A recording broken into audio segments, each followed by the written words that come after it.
देखो, dynamics of a body में क्या होता है, बड़ा सिंपल सा लॉजिक है, समझना है, बहुत आसान है ये चीज़, समझना एकदम ही आसान है। ये मान लो मैंने बोला एक सरफेस है, ठीक है। इस सरफेस पे लेट्स से एक सरफेस बनाया मैंने, और इस सरफेस पे लेट्स से एक ब्लॉक रखा, एंड ब्लॉक का जो मास है दैट इज़ 5 kg। ओके, अब मान लेते हैं इस 5 kg के ब्लॉक को मैं एक काम करता हूँ, इसको मैं आगे एक फोर्स लगाता हूँ, and that force let's consider that is 10 N का फोर्स है, ठीक है।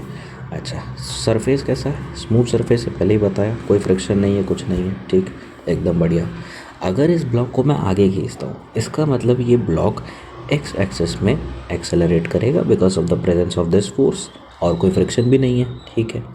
तो एक्सेलरेट करेगा, तो एक्सेलरेशन का फॉर्मूला क्या आता है भाई साहब, F/m, यानी कि नेट फोर्स अपॉन नेट मास। नेट फोर्स क्या है, 10 N है, अपॉन में मास क्या है, 5 है, यानी कि जो फोर्स है वो कितना आने वाला, सॉरी एक्सेलरेशन कितना आने वाला है, 2 मीटर पर सेकेंड स्क्वायर का एक्सेलरेशन आने वाला है, बहुत सही। अच्छा, अब अगर मैं इसके बाद एक और केस समझने की कोशिश करूँ, क्या है एक और केस, देखना। वापस से वही स्मूथ सरफेस मैंने उठाया भाई, फिर से इसका म्यू ज़ीरो कर देते हैं।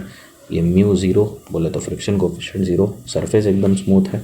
वापस से मैंने ब्लॉक को रखा, ब्लॉक का मास फिर से 5 kg है, and now in this case let's see कि मैं इस ब्लॉक को इस तरीके से नीचे की तरफ एक फोर्स देता हूँ, और इस फोर्स की वैल्यू फिर से 10 N देता हूँ। अब कुछ जनता कहेगी, फट से एक झटके में शायद जनता कहेगी कि सर एक्सेलरेशन तो वाई में आ सकता है। मैं कहूँगा ऐसा कदापि नहीं है। ऐसा क्यों नहीं है, ज़रा समझो भाई। नीचे तो ज़मीन है, नीचे धक्का दोगे तो ऐसा तो नहीं है ज़मीन को खोद के ब्लॉक नीचे एक्सेलरेट कर जाएगा, ऐसा नहीं है ना।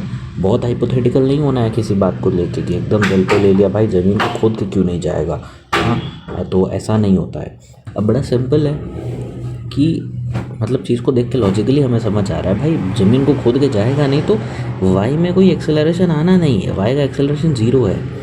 सर ऐसा थोड़ी होता है, वाई में एक्सेलरेशन तो होता है, आप बता नहीं रहे, आप गलत आ रहा है आपको, सर आप नहीं समझा पा रहे इस बात को। मैंने कहा मैं समझा सही पा रहा हूँ, बस शायद तो समझ नहीं पा रहा है।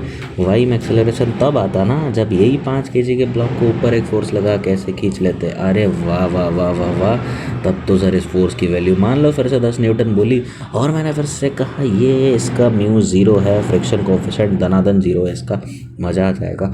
तो भैया अब तो समझ आ रहा है ना, अब ब्लॉक को पकड़ के ऊपर खींचेंगे तो खींचेगा ही यार, और ऊपर एक्सेलरेट करेगा, तो अब की बार एक्सेलरेशन आएगा वाई में, और वो कितना आएगा, वो आएगा 2 मीटर पर सेकेंड स्क्वायर। आ गया समझ में, क्लियर बात है एकदम, ठीक है, बढ़िया।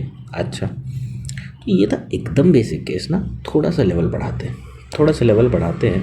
ये तो था एकदम ही सिंपल केस, अरे ये क्या है, ये तो बच्चे बच्चे को पता है, आप कुछ अच्छी बात बताओ। मैंने कहा देखो बताता हूँ तुम्हें, देखो भाई यहाँ पे अब क्या है कि मान लो फिर से ऐसे ही एक सरफेस उठाते हैं, कितनी बार सरफेस लोगे जितनी बार ब्लॉक बनाएंगे उतनी बार, है ना। फिर से 5 kg का ब्लॉक लिया, अब की बार मैंने आगे 10 N से खींचा, और ऊपर भी 10 N से खींच रहा हूँ, दो दो फोर्स लग रहा है, हाँ सर, तो इसका नेट फोर्स कुछ और आएगा। तो अपने नेट तो सोचना ही नहीं है, कुछ मत सोचो, जो कह रहा हूँ सिंपल तरीका, देखो 10 N से ऊपर भी खींच रहा हूँ। पहली नज़र में बच्चा पता है क्या करता है, बच्चे को पता है कि एक्स एक्सिस का एक्सेलरेशन क्या आएगा, नेट फोर्स अपॉन नेट मास। तो भैया 2 मीटर पर सेकेंड स्क्वायर तो जो है मैं लिख लेता हूँ एक्स एक्सिस का एक्सेलरेशन, और धड़ाक से जाके वाई एक्सेलरेशन, वाई का भी एक्सेलरेशन लिख लेता हूँ 2 मीटर पर सेकेंड स्क्वायर, क्योंकि नेट फोर्स अपॉन नेट मास ही तो है, और क्या है। मैंने कहा ये जो तूने लिखा ना ये गलत है, ये गलत है।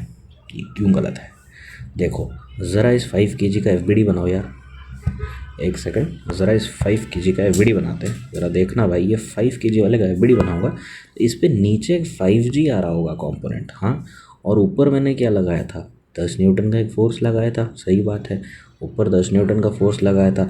अगर देखें ना भाई साहब, इसका नेट फोर्स आज भी नीचे ही आ रहा है, और वो 40 N आ रहा है। अच्छा ज़रा एक केस सोच के बताओ, जब मैंने नीचे फोर्स लगाया था तो कुछ हुआ था क्या, कुछ हुआ था क्या इस वो केस में, नहीं कुछ नहीं हुआ था, ज़मीन खोद के नहीं जाएगा सर। वही वाली बात तो है कि घूम फिर के नेट फोर्स तो नीचे ही लग रहा है इस ब्लॉक पे, तो कैसे हिलेगा, नहीं हिलेगा।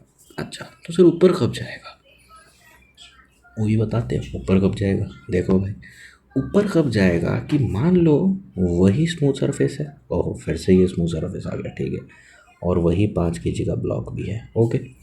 अब 5 kg के ब्लॉक को 10 N से आगे खींचा, ठीक है, बहुत बढ़िया, एंड नाउ लेट्स से कि ऊपर मैंने इसको 100 N से खींच लिया।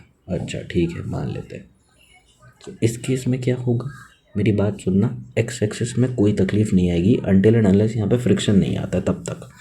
फ्रिक्शन आ जाए तो अलग बात है। एक्स एक्सिस में से कोई तकलीफ नहीं होने वाली है। एक्स एक्सिस में सिंपल सा है, नेट फोर्स 10 न्यूटन का है, अपॉन में 5 मास है, टोटल मास, तो वही 2 मीटर पर सेकेंड स्क्वायर एक्स का एक्सेलरेशन आने वाला है। लेकिन वाई में जब हम आएंगे ना, वाई का एक्सेलरेशन निकालने के लिए हमें चीज़ें थोड़ी सी सोचनी पड़ती है। कैसे? हमने सिंपल सा एक एफबीडी बना के देखना है। ये 5 kg का ब्लॉक है जिसका नीचे की एक 5G आ रहा होगा भाई, उसका वेट है ऑब्वियस है। 5G का मतलब जिसे नहीं पता 50 है भाई, 50 क्या है सर, 50 न्यूटन है, सिंपल। इसके बाद क्या है, ऊपर की तरफ हमने 100 न्यूटन लगाए। तो अगर आप देखो अब की बार नेट फोर्स ऊपर बच रहा है। ऊपर नेट फोर्स कितना बच रहा है? ऊपर नेट फोर्स 50 न्यूटन का बच रहा है।